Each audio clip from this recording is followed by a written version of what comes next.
Cintiq 16 cost $650 at the time of this video. Amazon link in the description, and comes with a Pro Pen too. They're usually paired with other expensive Wacom devices, so everyone can see that you're a working professional. I don't have the official stand, so I can't comment on that. There's a pen strap that goes on either side of the tablet, reminiscent of the budget Intuos or bamboo tablets. Surprisingly, that's where your replacement nibs are. This is actually quite a neat design. You can pull your replacement nibs out using this hole here.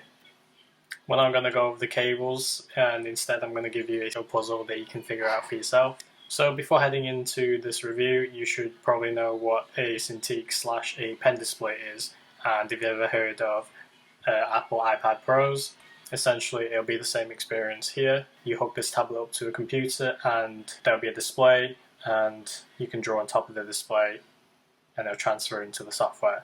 The main downgrade compared to the Pro series is mostly the display. It's not as color accurate, and there's a gap between where the display meets the glass. And my tip is to have a good monitor alongside and rotate your art so that you can double check if the contrast and colors match.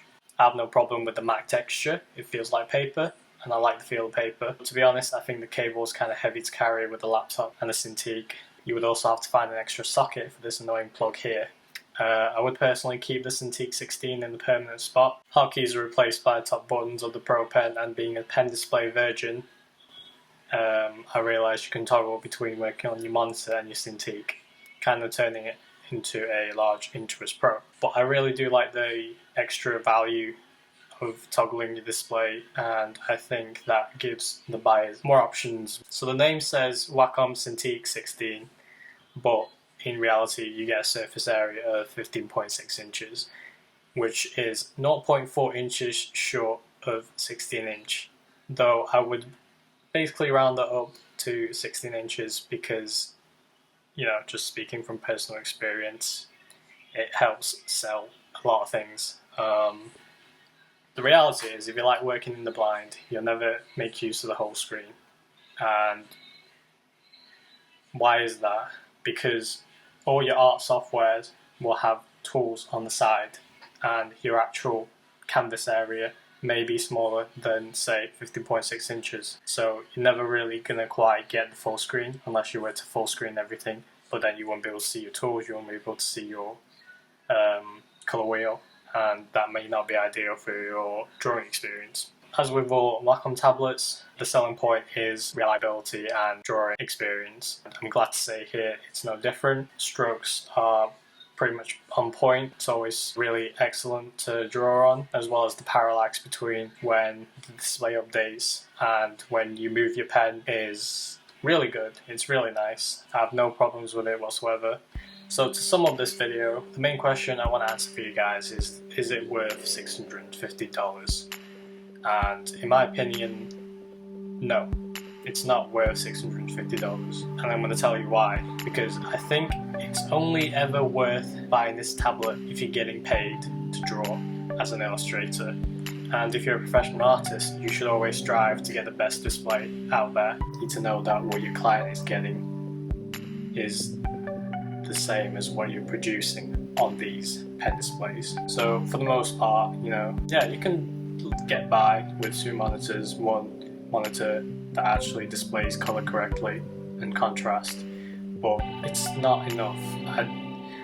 Maybe it feels cheaper, yeah, but for $650, that means a real investment of your finance, and I don't think this monitor has the specs to back it up. Wacom has really nailed their drawing experiences. When it comes to actually using the tablet, it's really nice to draw on this. The smoothness of the strokes, the little to none parallax, like it's all top specs. But unfortunately, I don't think that justifies the high price tag. As much as you say this is 50% cheaper than the Pro series, I think the Pro series is just that much better. And if you are someone who's looking into buying a drawing tablet within this price range, I would actually recommend looking into Urion or XP Pen for something similar, because I know for a fact that they do bonded screens on their pen display tablets that gets the colour and contrast out a little bit more, and their drawing experience is actually almost caught up to Wacom as far as I know from looking at the reviews. I really believe that the right audience for this Wacom has to be someone who's looking into getting into art seriously, but they may not have the budget, so to speak, to actually invest in a Pro Series monitor, and they're looking for something that's reliable and they know for a fact it comes with a warranty and you can easily return it, and the pen experience will be like no other, which is essentially the Wacom brand in a nutshell. If you are someone who's willing to experiment a little more, Huion or XP Pen, definitely check them out. I think they have some great products, and I think they also offer a 15.6 inch pen display tablet that's also slimmer than this Cintiq 16 and don't have the huge cable that this tablet has, which makes it a lot more portable, easy to carry around. What it is a great product. I just think it's a bit overpriced for what you're getting here. I know that sounds very critical, but that's because I really believe that for a professional artist or someone who wants to take art seriously, they should really get the display correct, because you are selling your art and you need to know what you're producing with your own tools is going to look just as good, and if not better, than what your client will see on their end. My advice for trying to find the Cintiq 16, if you're still on board with buying this tablet, is to actually look for them secondhand. I know I got mine for £250, which is $320, and that's about the price of an Intuos Pro brand new. I think that's an excellent way to get your Cintiq for cheap, and I think at that price point, if you were to get it at that price, there's definitely value to be had. And also just remember the Wacom is well built, they last a while, so even if you're getting it second hand, you're probably not going to take that much risks in the end. So that's it, thank you for sticking till the end. I hope this review was useful. You can help me get a custom channel name by subscribing and liking the video. I'll see you around.